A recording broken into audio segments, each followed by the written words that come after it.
Well, good afternoon. We're saving the best for last. This is part of the program where we really want to start the engagement process with you today. We shared a lot of information about what OSM is, what it can do, what use cases, why it's valuable. But now we really want to portray or present the argument to you why you should consider joining the community. As we talked earlier today, OSM already is a pretty large community. Since the last release, we've added over 20 members to the community already. And so clearly we've come a long way. Here you see some of the original meetings that we had about a year, a little over a year in France, and then some of the first design sessions and plenaries that were really formative in creating the base for OSM. But we're now beyond that. And this is an infographics that we started building within the marketing task force to kind of showcase some of the key accomplishments for the first year. But quite frankly, we're now exceeding all of that, right? So as of today, we have about 66 members, and I'm going to talk about who is actually part of that member community and why that particular split is actually unique for many of the open source projects that exist today. Clearly, we're now at, even though it's called Release 2, we have released 3 releases. We've stepped up the number of SDN controllers to now 3, Open Daylight, Floodlight, as well as ONAS. And the number of validated Vim plugins has also increased. So it's been steady progress for the last couple of months in particular with regards to the capabilities as well as the size of the community.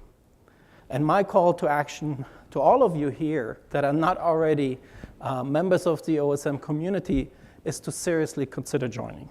So let me present my argument to you. First of all, I think it would be good for you, I think for everybody to understand who would you be joining, right? So there's like these 66 companies today, and what you find is a lot of them are kind of companies like you, people that are engaged in generating revenues from selling software solutions or virtualized networking solutions to operators. And as Tetsuya was saying earlier, ETSI open source MANO is really an operator-led community. So unlike many other open source projects, a lot of the guidance and requirements for the technologies come directly from the operator and user advisory group. Now, and the operator advisory group is actually represented in kind of in the pink triangle here, in the 12%. And that's a very active group. You've had Francisco Javier present earlier, the vision that, for example, Telefonica, together with the rest of the community, have for evolving the code base to production quality by the end of this year. Now, and this is maybe a little bit unique to OSM. If you're one of the companies that does a lot of project-based work, typically joining an open source community is not something that you would do because projects change, right? You have, say, one type of project for one operator, and then you have another kind of system integration project for another operator. And there's very little commonality between those projects. But one of the things that we've been very deliberate about within ETSI OSM is to keep the moat or the barrier to joining very, very low. And that's kind of reflected in our membership base today that actually has a fairly sizable contingent of leading global, but as well as specialist system integration companies. So what are they interested in, right? So this is actually, joining OSM is also an interesting way for you to get a sense for what kind of use cases companies are looking to orchestrate. And to really unlock that information, we just recently completed our first ever community survey. And it was really fascinating what kind of use cases were mentioned here. Everything from standard kind of mobile core network use cases to VCPE mentioned very commonly, but then now also to some new application areas for MANO to, for example, start orchestrating virtualized IoT type of networks. So my message to you is when you join OSM, not if you join, but when you join OSM, you also join a community that has the same kind of priorities and interests that you might be having. And that's definitely something to ponder, because you're joining a community of experts at the operator level, but then also with a very vibrant system integrator and vendor community that can help you understand these use cases and jointly share best knowledge, best practices to develop solutions to these kind of use cases. So another things we asked, and this is for us also a way to kind of keep ourselves honest. Right? So we asked the community, why are you downloading OSM? Is this something that you just want to kick the tires on? Is this just, as Vanessa was saying, a science project? Or are you really interested in taking this into a lab, investing time, and preparing for a POC or a trial, or even for deployment? And this was fascinating because this was still done primarily against the release 1 code base. And it helps, the reason why I like this slide is it helps you to illustrate what kind of community of peers you would be joining. And this is not, again, a community of peers that just wants to learn. Of course, there's sizable percentage of that.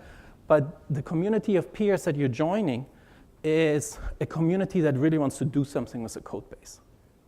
And that has value. So another question, why join? With many open source projects, and I'm not going to name any foundations here, but they often start with an L. It feels sometimes when you join like as an annual member, and you pay a significant fee, and it's a bit like a parking meter, right? So while you keep on feeding the machine, you're a member in good standing, you can influence what's happening at the TSC, you can influence what use cases are developed. But then at the end of the year, you kind of have to pay again, and you get another year, right? So as a company, that might have particular project needs, like a system integrator, or a company that may want to develop expertise but is not quite sure yet exactly when you would want to apply that expertise, that makes engagement very difficult. And we are very conscious of that kind of reality within the kind of broader NFV ecosystem. And we have therefore designed our kind of governance structures and our membership structures to really avoid this kind of parking meter syndrome. The second point that I want to raise, and I think it's been a recurring theme in our presentation today, is really the focus on interoperability. It's not building a lot of modules that you then have to spend 6 months trying to make to actually function together. Within OSM, interoperability is at the heart of the community efforts, and working at events such as the ETSI plug test really presents a showcase on how much we're focusing on incorporating VNFs from a broad spectrum of vendors, incorporating the capabilities of NFVIs from a broad spectrum of vendors. And then the third point, and I completely realize that there are choices now when it comes to open source based or Apache based MANO stacks. the question that I would like everybody to ask is, how usable are these stacks, right? Just because it has a very, very long list of features does not necessarily mean that you can actually get it to run with one click and start orchestrating network services very, very quickly. So, from putting it back to, as a reason for joining, as you're considering where you would be interested in engaging with an open source MANO project, figuring out whether you really want to invest into feeding the meter for long periods of time, whether the MANO stack really has the right level of usability and demonstrability, I think are important considerations, as well as interoperability. Many operators certainly want to build a catalog of VNFs. So how do these VNFs interoperate with the MANO stack or with each other working within open source MANO? Now, here's a real reason why you should join. It's maybe just more logical, but let's really go to what matters. And what matters is money. Look, open source MANO is led by many operators. There's 9 of them today. If you were following Tetsuya's presentation, the end user advisory group is actively engaged in facilitating the issue of new RFX documents and purchasing processes based on open source MANO. If you're a vendor in this community, that's really what's driving interest.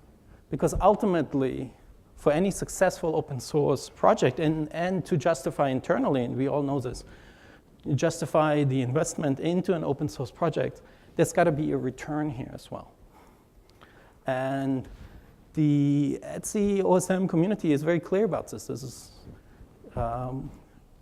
it's a recognition. The recognition is driven not just, or is not only reflected in the activities of the end user advisory group, it's also reflected in how the community presents itself externally. And nothing says that more clearly than this statement here. Get ready to participate in the trials, field trials, lab trials, as well as upcoming RFX processes from the operators participating in ETSI OSM. So one of the decisions that you may want to think about, and ETSI kind of has 2 membership options. They're very similar, but just for information perspectives, from an information perspective, there's participants and there are members. And the difference is again, relatively small, but again, as you're working with your legal department, becoming a participant is maybe a little bit simpler than becoming a full-on member. So from a community engagement perspective, almost no difference, but it's important to realize what you are, what you want to be, and the name implies maybe a little bit of an increased commitment as a member of the community versus kind of a general participant of the community. What is more important for you to make a decision on is, do you want to be a user of the code? Do you want to be a contributor of the code? Or do you want to be both?